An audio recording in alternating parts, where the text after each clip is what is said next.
ఉన్న బంగారాన్ని విడిపించి ఆ రోజు ఆన్లైన్ రేటుకే మేము కొంటాం. Sharma gold company.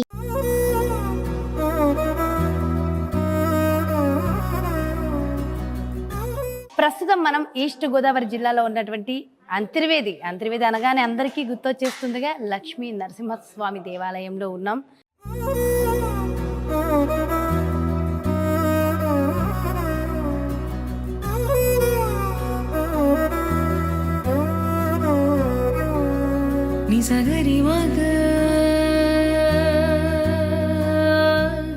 స్వామి లక్ష్మీ నరసింహస్వామి అంతర్వేది చాలా చాలా చాలా పవర్ఫుల్ అని చెప్తూ ఉంటారు కదా, ఒక్కసారి స్వామి విశిష్టత మన వ్యూస్ అందరికీ వివరించండి. శ్రీమద్పద్మాసనస్థం ససీమధవళం శాంతమానందగంధం వామాంకారూఢ లక్ష్మీ వరకుచేగళం న్యస్తాస్తప్రయస్తం ఊర్ధ్వే శంకంచ చక్రం దదతమభైరం దక్షిణే సవ్యాస్తం వందే లక్ష్మీ నరసింహం మృతమభేదం వాసవాజ్యాదివైన్యం ప్రహ్లాదవరదం విష్ణుం నరసింహం అపరాయుధం శరణ్యం సర్వలోకానాం ఆపన్నాస్తి నివారణం. ఇక్కడ స్వామి కృతయుగంలో గెలిచారండి.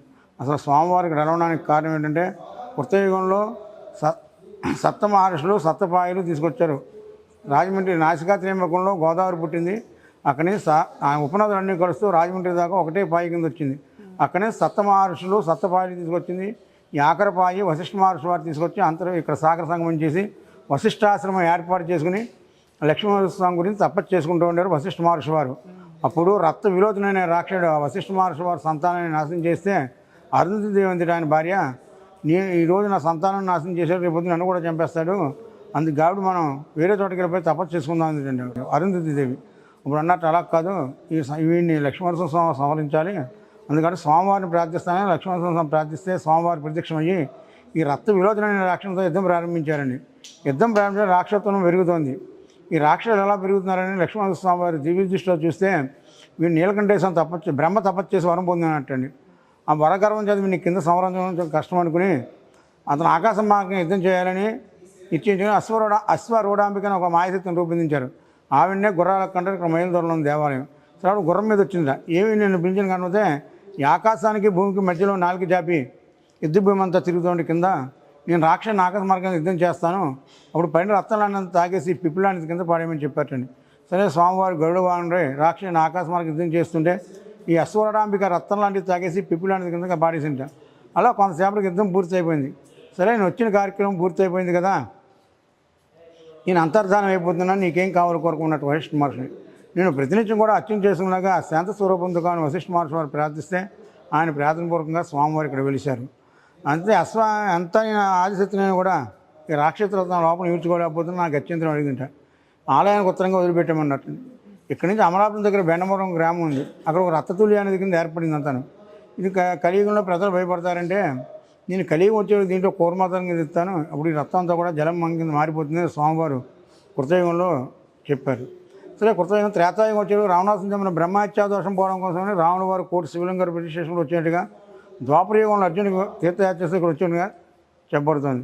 సరే కలియుగం వచ్చిన తర్వాత అంతర్వేది గ్రామంలో అడవి కింద ఉండేది.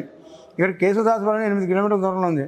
అక్కడి నుంచి కేశవదాస్ అనే గొల్లతను ఈ అడవిలోకి ఆవులు మేపడానికి వచ్చేవాడు. మందలో ఒక ఆవు తప్పుకుని స్వామివారు ఎక్కడో పొట్టలో పాలు వదిలిపెట్టి వెళ్ళిపోయేది. సరే నీ పాలు అమ్ముకుంటే కానీ బ్రతకలాను, ఈ పాలు ఇక్కడ వదిలిపెట్టి వెళ్ళిపోతుందని అతను విచారంతో వెళ్ళిపోయాడు. రాత్రి స్వామి కళ్ళలో కనపడి నేను లక్ష్మీనరసింహస్వామిని అక్కడ వెలిశాను, రేపు పొద్దున్నే పుట్ట తవ్వి కొబ్బరికాయ కొట్టి పందిరేయమని చెప్పారటండి. సరే ఇదంతా పెద్ద పని కాదనుకో కొబ్బరికాయ కొట్టాడు, అడవిలో ఉన్న కర్ర కంపపడికి పందిరేశాడు. అలాగే స్వామివారికి అడవిలో ఉన్న పండు పొలం నౌజ్యం పెడుతూ ఉండేవాడు. చల్లంగా మాసం మొదలుకొని మాకు సత్తం దాకా సప్తసాగర చేస్తారు. చల్లంగా కాకినాడ దగ్గర మొదలు ఆఖరి రసంతో అంతర్వేదితో అవుతుందన్నమాట. ఆ సంవత్సరం పండితులు బ్రాహ్మణులు తిరిగి చూపిస్తే వాళ్ళు వచ్చి చూసిన తర్వాత పురాణాలు తెలిస్తే బ్రహ్మపురాణంలో గౌతమి అధ్యాయంలో స్వామి కృతయుగంలో వెలిసినట్టు ఉంది.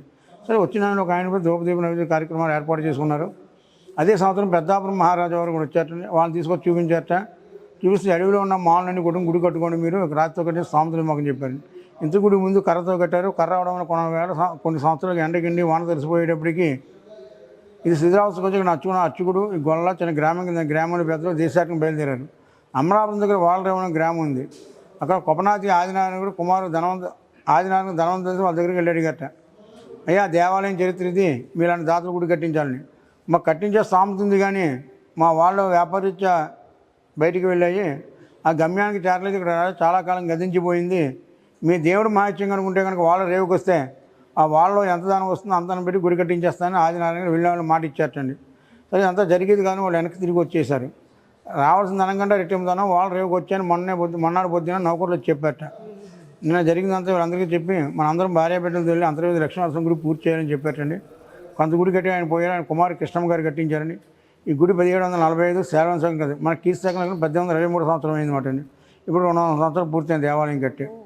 స్వయంభూలింగం అయితే ప్రతి సంవత్సరం కూడా చాలా ఏమండి ఇక్కడ మాఘమాసంలో కళ్యాణం జరుగుతుంది. మాఘమాసం దశమి నాడు రాత్రి కళ్యాణం, ఏకాశి రథోత్సవం, పౌర్ణం చక్రవరికి చాలా ప్రత్యేకత కదండి. అక్కడ లక్షలాది మంది వస్తారు, అన్ని డిపార్ట్మెంట్ల వాళ్ళు, అన్ని కులాల వాళ్ళకి సత్రాలు భోజనాలు అన్ని ఇక్కడ ఏర్పాటు డిపార్ట్మెంట్ చేస్తూ ఉంటారు.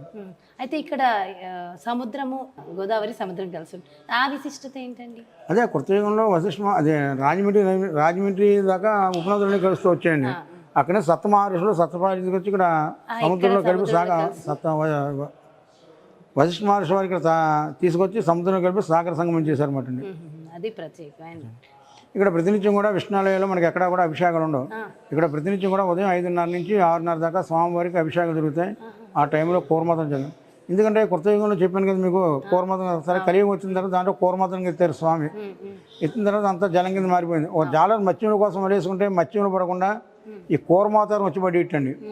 ఆ వేళ సూర్యాస్తమం కదా ఎన్నిసార్లు కూడా కూరమాతం వచ్చి పడుతుంది. అతను కోపం వచ్చి గట్టిగా నేల పెట్టి కొట్టాడు. మనకి దెబ్బతేలితే రక్తం వస్తుంది, అంతంగా కూరమాతం రక్తం వచ్చింది.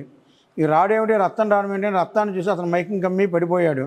తన పక్కన ఒక మనిషి నిలబడి, నేను లక్ష్మణస్వామి శాంతం కోసం వెలిశాను, తీసుకెళ్లి గుళ్ళో ఉంచితే స్వామికి ప్రతినిత్యం కూడా అభిషేకాలు పుట్టబడతాయి, స్వామి శాంతిస్తారు, భక్తులు ధరిస్తారు మాట్లాడబడండి.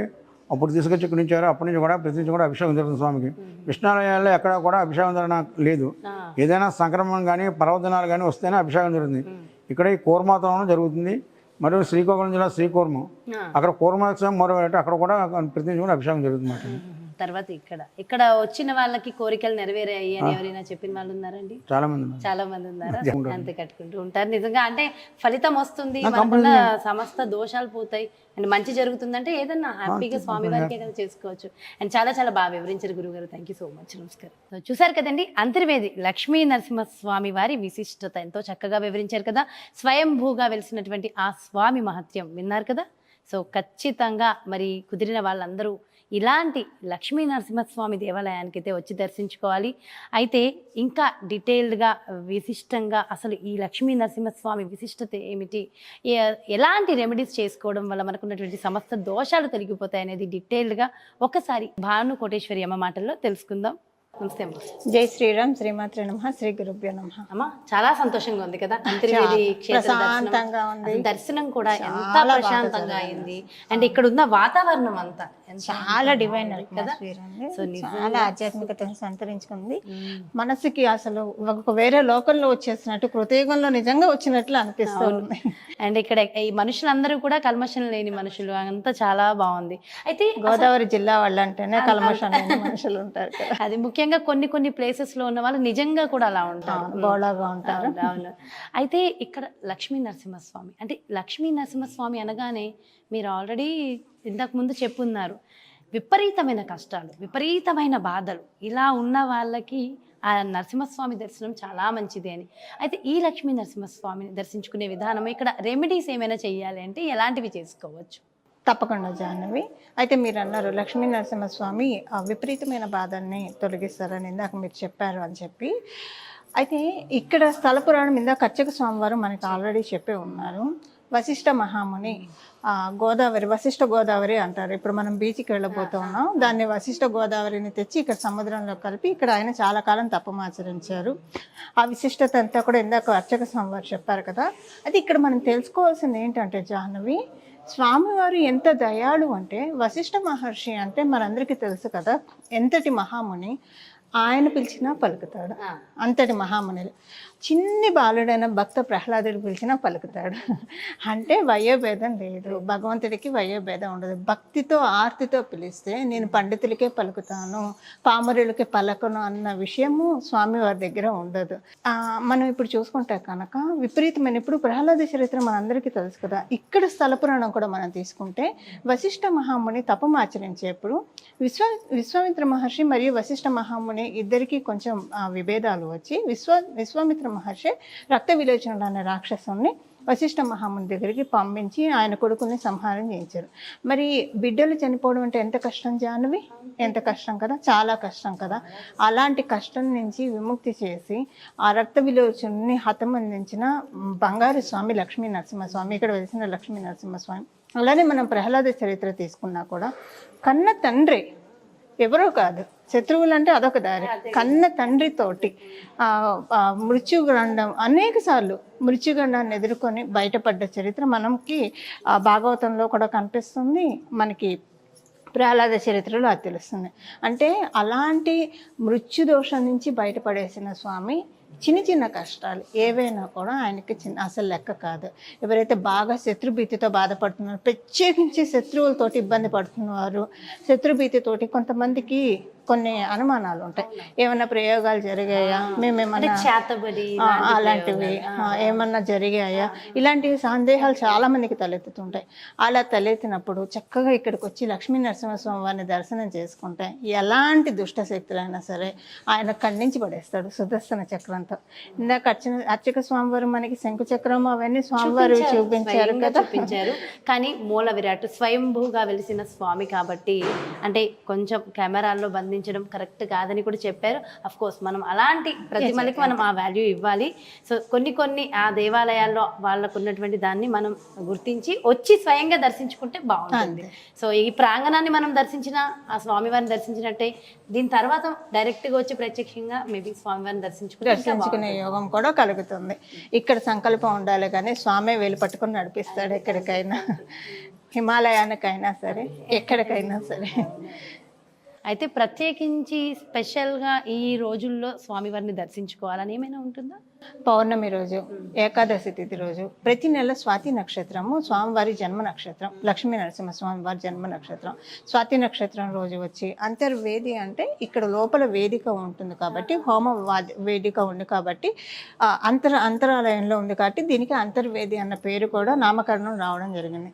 ఇక్కడ చక్కగా సుదర్శన హోమము, నరసింహ సుదర్శన హోమం జరుగుతుంటాయి. అలాంటి వాటిల్లో ఆ రోజులు ప్రత్యేకించి స్వాతి నక్షత్రం ఉన్న రోజు, ఏకాదశి తిథి రోజు, అలాగే బుధవారాలు ఇక్కడ స్వామివారికి చాలా విశిష్టంగా చెప్పబడి ఉన్నాయి. ఆ రోజుల్లో కనుక వచ్చి దర్శించుకుంటే కనుక వాళ్ళకున్న ఈతి బాధలు తీరిపోయి, ఈతి బాధలు ఏం లేవు, మామూలుగా వచ్చి దర్శనం చేసుకుంటే వాళ్ళ జీవితం ఇంకా చక్కగా సజావుగా సాగడానికి సత్యం గంట కూడా మోగింది నిజంగానే, చక్కటి అవకాశం ఉంటుంది. సో ఖచ్చితంగా అంటే ఎలాంటి సమస్యలు ఉన్నవారైనా, ఎలాంటి బాధలతో బాధపడుతున్న వాళ్ళైనా సో స్వామివారిని దర్శించుకోవచ్చు. అండ్ ఉద్యోగం కావాలనుకున్నా, ఉద్యోగంలో ప్రమోషన్స్ కావాలనుకున్నా, వివాహానికి సంబంధించి వివాహానికి, పిల్లల సంతానలేమితో బాధపడుతున్నారు, సంతాన అభివృద్ధి లేకుండా బాధపడుతున్నారు, లోన్స్ తోటి కొంతమంది ఇబ్బంది పడుతుంటారు, రుణ బాధల్ని తొలగించే స్వామి లక్ష్మీ నరసింహస్వామి. అన్ని మనకి ప్రత్యేకించి చెప్పాలంటే ఇవన్నీ మనకు కనిపించేవి, ఈ రుణ బాధలే కానివ్వండి, ఈ సమస్యలు ఇవన్నీ కనిపించకుండా ఉండేవి. మనకి అన్ని షడ్రి పూస్ అంటాం, పూర్వజన్మ కొన్ని జన్మల నుంచి క్యారీ చేస్తూ ఉన్నవి. అలాంటివన్నీ కూడా కట్ చేయాలంటే ఇలాంటి ఆలయాలకి మధ్య మధ్యలో వచ్చి దర్శించుకుంటుంటే వీలు చేసుకొని రావాలి, చేసుకొని దర్శిస్తే ప్రతి ఆలయంలో ఒక్కొక్క మహిమాన్వితమైన ఎనర్జీ ఒకటి ఉంటుంది. ఆ శక్తి ఏదైతే ఉందో, శక్తి వలయం ఏదైతే ఉందో మన ఆస్ట్రల్ బాడీ రిసీవ్ చేసుకోవాలి. కూర్చొని అదంతా మన మీద షవర్ అవుతున్నట్టు మనం ఫీల్ అవ్వాలి. ఏదైనా ఆలయానికి వస్తున్నప్పుడు ఆ మూల విరాట్ని ఇక్కడ నిక్షేపించుకొని నమో భగవతే లక్ష్మీ నారసింహాయ, నమో భగవతే లక్ష్మీ నారసింహాయ, నమో భగవతే లక్ష్మీ నారసింహాయ అని స్వామివారిని ధ్యానిస్తే కనుక ఎందుకు మనకి ఇబ్బందులు ఉంటాయి చెప్పండి, చక్కటి సత్ఫలితాలు ఉంటాయి.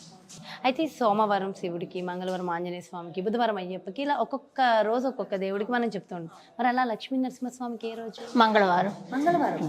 కాకపోతే ఈ ఆలయానికి బుధవారం కూడా వస్తే చాలా విశేషము. అంటే ఇక్కడ కొన్ని అంతర్వేది ఆలయం. అంతర్వేది ఆలయం వరకు 9 బుధవారాలు వచ్చి ఇక్కడ ప్రదక్షిణాలు చేసి కుదిరితే సుదర్శన హోమం చేయించుకుంటే కనుక వాళ్ళకున్న 9 బుధవారాలు కోరికలు తీర్తాయని ఇక్కడ స్థల పురాణం చెప్తూ ఉంది.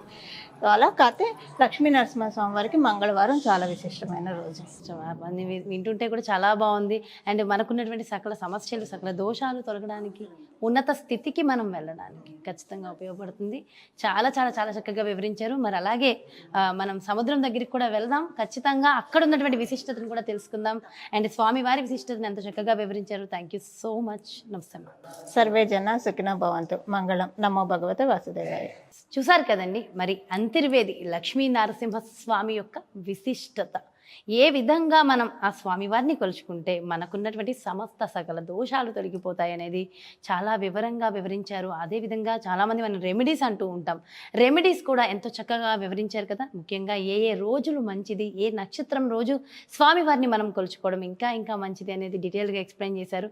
కుదిరిన వాళ్ళందరూ స్వయంగా ఈరోజు మేము ఎలాగైతే వచ్చామో అలా స్వయంగా వచ్చి ఆ స్వామివారిని దర్శించుకుని మీకున్నటువంటి దోషాలన్నీ తొలగించుకుని అందరూ ఆనందంగా సుఖ సంతోషాలతో ఉండాలని మనస్ఫూర్తిగా కోరుకుంటూ మరో ప్రత్యేకమైన కార్యక్రమంతో మళ్ళీ మీ ముందుకు చేస్తాను. నమస్కారం.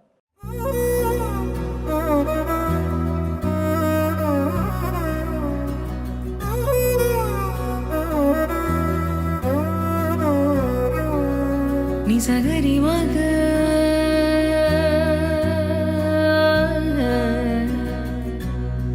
నిసగరి పా. సుమన్ టీవీలో మీ పర్సనల్ అండ్ బిజినెస్ ప్రమోషన్స్ కోసం కింది నెంబర్కి కాంటాక్ట్ చేయండి.